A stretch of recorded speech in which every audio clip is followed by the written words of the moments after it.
Hi everyone, my name is Laura. Thank you so much for coming this morning. I'm going to be talking to you guys about my Keystone project, which is titled Cultural Imports, Examining Social Norms Related to Feminism and Women's Happiness in a Japanese Television Show Brought to the American Market. And this was done with the help of my advisor, Dr. Mary White, in the anthropology department here at BU. I realize this title has a lot going on in it, and we're going to get to all of that, but I wanted to start actually with something very simple. So everyone in this room right now knows something. And I know that you know it because you're demonstrating it to me right now. You were probably never taught it by any teacher, it was probably never in any textbook, but it's really important for the way that this room is functioning right now, how BU is functioning, and how society functions as a whole. And what I'm talking about are social norms.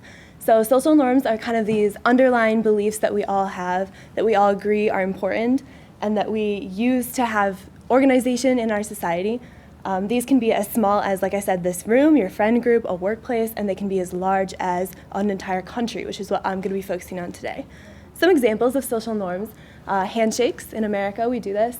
Tipping culture, tipping 15%, we all believe that we should do this. And then a much larger one that is agreed upon by a lot of countries is that we shouldn't kill people. And this is a much larger one, so we enforce it with laws. And so this is an example of how we use rewards and punishments to enforce these. Some other ways that we enforce and create social norms are through media and other people. And what I'm really going to be focusing on these last two. So you get your ideas of what social norms are through media, like magazines, TV shows, things like that, and through other people. So the way that you all know right now to come in here, you sit down, you face the front. When I start talking, you get quiet. It's probably because you watched somebody else do it, and maybe you had a teacher yell at you when you didn't do it. So this is this reward and punishment system that I'm talking about. But what I actually want to get into is not these things like handshakes, but something a little bit bigger and a bit more abstract to think about. So one of the things that I want to talk about is this idea of a normative family structure. So the idea, and this is changing, so it's a great example of how trends change over time, but this idea that what is normal is to have a mother and a father figure and then parents. And this shapes a lot of people's decisions about how they live their lives. So keep this in mind, we're going to come back to this. And like I said, this is changing, but we do see this in a lot of countries, and it's been really important for a lot of people's decisions. Something that's related to this is this idea of gender division in labor. So this concept that you should have the woman in the home, taking care of the kids, cleaning, cooking, and that the man should be working outside the home as the breadwinner. Again, this one is also changing, and we especially see in America, this one's changing right now. We see families that look a lot different from this. We see women who want other things for themselves. But especially in 1920s America and in a lot of other countries, this is what's considered normal, and a lot of people make their decisions by this. So keep this one in mind as well. And then finally, one really large abstract concept that I want to talk about is happiness. And this is a really large field in anthropology, which I learned over the course of the past 2 years, which I didn't know before. And it's this idea that if you do X, Y, and Z, you will be happy, and that's what you should be doing. And as well as what happiness looks like, so we see this in media, and as well as, just this idea that if you do these things, you will be happy. So I'm going to be looking at specifically women's happiness in Japan. Why am I looking at that specifically? So this time last year, I was in Japan studying abroad, just for one semester at Keio University. And while I was there, I was trying to learn as much as I could about Japanese culture in one semester, which is incredibly difficult and impossible. This is me in Japan. But while I was there, this is my friend Mikako. She's Japanese, but she studied at BU for one semester, and then this is when her and I were in Japan. This is what this picture is from. And actually, in this exact conversation, she was telling me, Laura, there's this really, really great Japanese TV show that you should watch. I really think you would like it. I love it. And here's that TV show. Basically, in 1990, it was written as a manga, which is like a Japanese comic book, which is a little bit different from American comic books because they're a lot more popular. They're for adults as well. So this is for young women. Specifically, it was written in 1990, and it was wildly, wildly popular. They adapted it into like 8 different versions. A bunch of different countries have versions of this. And the one that she was talking about is this 2013 version, which is called Itazura na Kiss, Mischievous Kiss, Love in Tokyo. And so she's like, Laura, you really have to watch it. I love it. And I did. It's on Netflix. You can all watch it if you want. It's still there. So I watched it on Japanese Netflix, but it's also on American Netflix. And I was very conflicted when I watched it. I watched the whole thing. There are 2 seasons. I watched it in about 3 weeks. I really wanted to know what would happen next. I was very into it. but I didn't really like the main character. It's a woman and she's in love with this guy, and the way she acted, I just really was like, she's not a strong female character. Why don't I like this girl? And so I was reading some of the comments online, and there were a lot of other people who agreed with me and they didn't like her. But then there were also people, I'm reading the comments in English, everyone. There's some other people who are like, oh no, she's great. And so I'm like, what is the deal? Why don't I like this girl?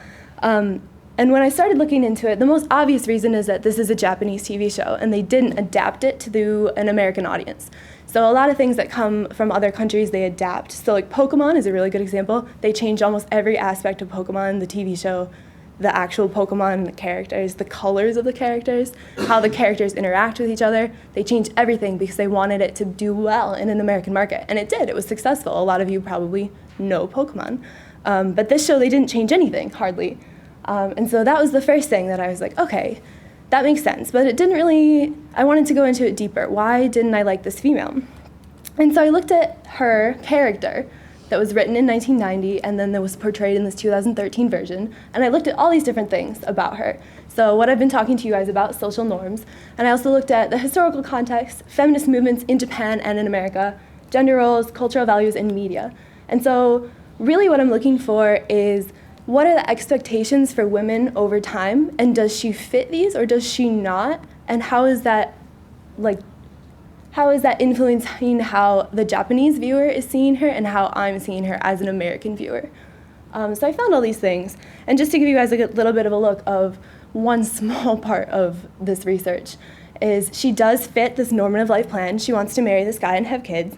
She does fit these housewife norms and this gender role specialization. She really wants to be good at cooking, cleaning, and taking care of others. And she goes to college and she gets a career.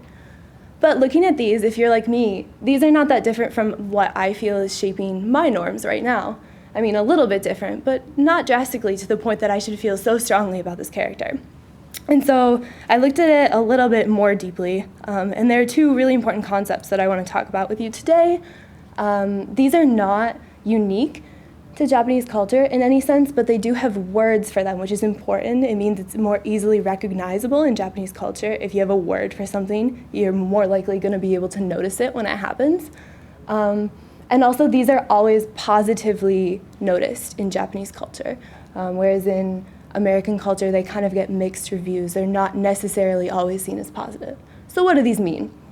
Amairu is this idea that depending on others and wanting to depend on others is always a positive thing.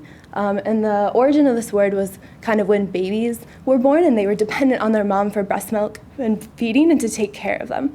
And then this has kind of evolved throughout time. People now see it as when you're in a relationship, you depend on the other person to give you a lot of things, and that this is normal and this is healthy and you should be doing this.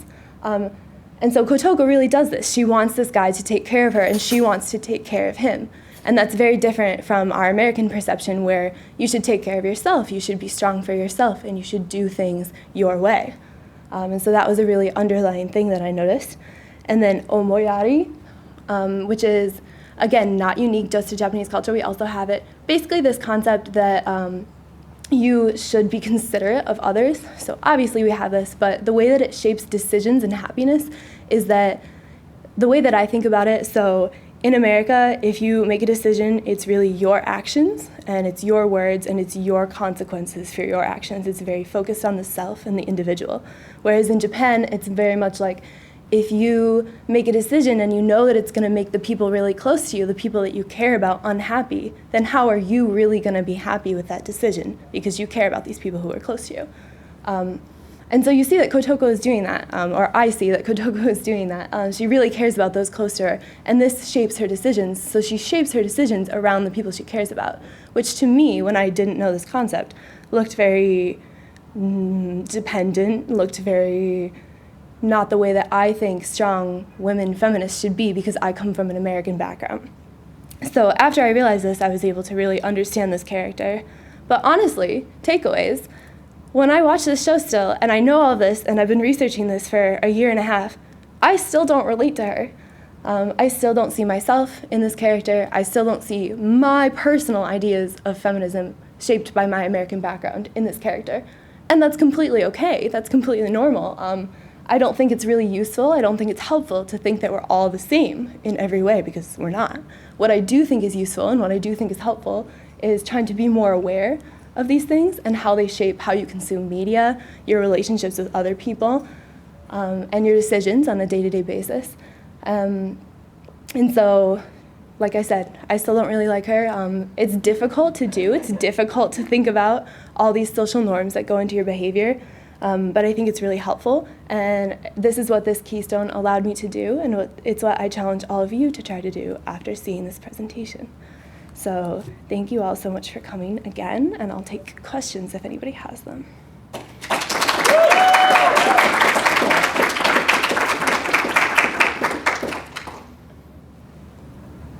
Questions? Otherwise, yes? Is Kotova supposed to be a feminist? So... Is she presented as a feminist in the... No, she's not. It's not totally clear, and I don't want to make her out to be representative of all of Japan, even though this is media. But no, they don't really try to put that on her. Mm-hmm. Professor Zatlin? I guess two questions. This notion that you didn't like her, I wonder if you could say if there's are there other reasons that she's not likable? And then the second question is, you mentioned dependency. It sounded to me also like you didn't like passivity. And there's a distinction between the two, and I'm wondering if that's one of the reasons you didn't like her. So the question first of all was, are there other reasons that she's not likable? And there are. A lot of people talk about she's annoying, she's not very good at anything, she's not very smart. So these are a lot of things, and I kind of tried to look beyond the way that she's portrayed in those ways, like the immediate ways that she's dislikable, to try and look at her in the context of Japan and as a woman and as a character. And then your second question, I do think, I don't like passivity, and kind of the way she's looking at it is she would put up with something because she didn't want to upset the people around her.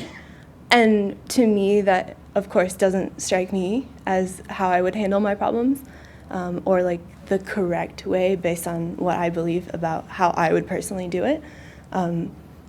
So yeah, I do think there's an element of passivity as well as everything in here. Thank you. Yeah. Were there other characters that you connected with in the show, or did you feel like it was just very hard to forge a connection with any of the characters there? Good question. So the question was whether there were any other characters I was able to more identify with other than Kotoko, the main character. There was one guy who I really connected with, and I think it was because he was following his heart in the way of the show, even though everyone was telling him that he was wrong. But it was portrayed in a very different way than Kotoko following her heart, which I noticed is a double standard for a guy to be able to do it, and a woman, everyone told her not to. And so there were, but her as the main female lead, I did not. Okay, thank you guys so much, and enjoy Sean's presentation after mine.